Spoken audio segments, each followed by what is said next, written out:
So, you're thinking about starting a new business in Japan. That is an incredible journey to be on. And a huge part of getting it right is knowing where to find some solid support. Today, we're going to look at a really powerful subsidy that's backed by some heavy hitters, Japan's Ministry of Economic, Trade, and Industry. It's designed for one thing, to get brand new businesses off to a flying start. Welcome to the Explainer. In this guide, we're going to break down a fantastic funding opportunity that could give your new company a massive advantage right out of the gate. So let's get right into it. Okay, let's cut straight to the chase. The number that really matters, 2 million yen. That's the base amount of funding available to help you get your business up, running, and growing. But wait, there's more. Seriously. If you happen to be registered as an official invoice-issuing business, you can tack on an extra 500,000 yen.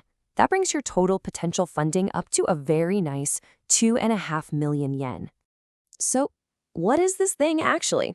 The formal name is the Small-Scale Business Sustainability Subsidy, specifically the startup type. But you can just think of it this way. Its whole mission is to help new, small businesses build a real, sustainable path for themselves. Now, here's what's so smart about this subsidy. It's got a laser focus. This isn't just a blank check. It's money specifically designed to help you solve one of the biggest problems every new business faces. How do you find customers?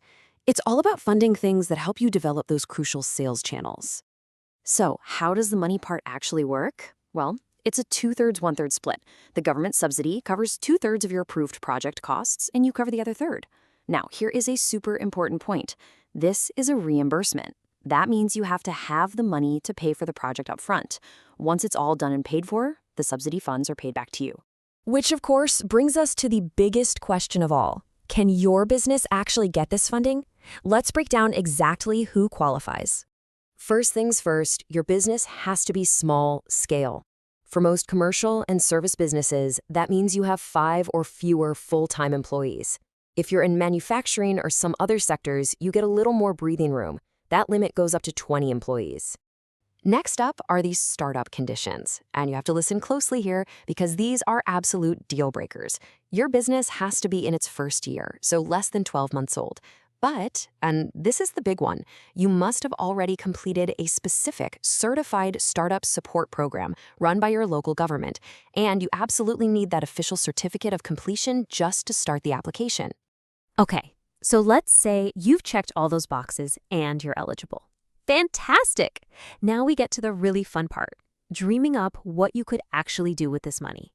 Let's look at the possibilities. And the categories for what you can spend it on are actually super useful for a new business. You can fund new machinery, your PR and ad budget, or building out your website. It can even cover the fees to get a booth at a trade show, develop a new product, or bring in some outside consultants. Let's make this feel a little more real. Here's an official example. A brand new restaurant used the money to help renovate their physical store and to run online ad campaigns. It's a perfect example of using the funds for both brick and mortar upgrades and digital marketing to get customers in the door. And it's not just for restaurants and shops. Check this out. A new metalworking company used the subsidy to install a robotic welder. I mean, how cool is that? They're using this grant to invest in serious technology that can boost their productivity right from the beginning. All right, so your head is probably spinning with ideas right now. But what about the actual application? The paperwork can seem intimidating, but we're going to map it out for you in 5 clear steps. Here's the roadmap. First, get a GBiz ID Prime account for the online system.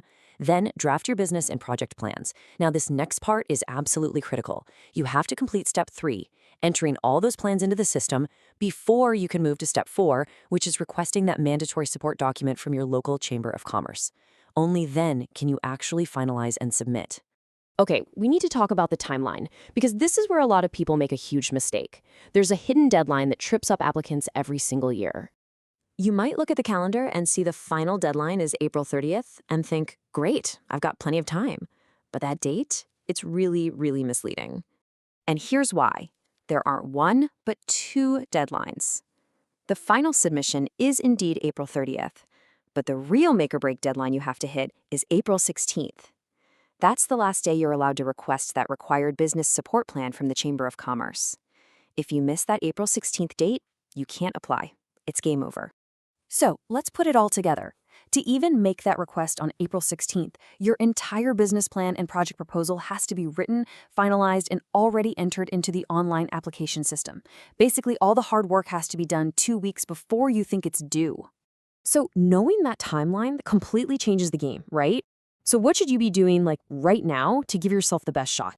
Here's your immediate action plan. First, triple check your eligibility. Make sure the employee count and startup date are correct. Second, apply for your GBiz ID Prime account today, because that approval can take a little while. Third, start writing your business and project plans now. Don't wait.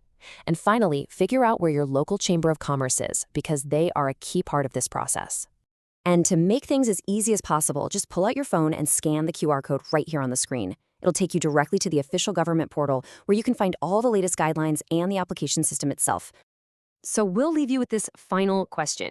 Just forget about the deadlines and the paperwork for a second and just imagine, what could you do with up to 2.5 million yen? How could that kind of boost completely transform your first critical year in business and really set you on the path to success?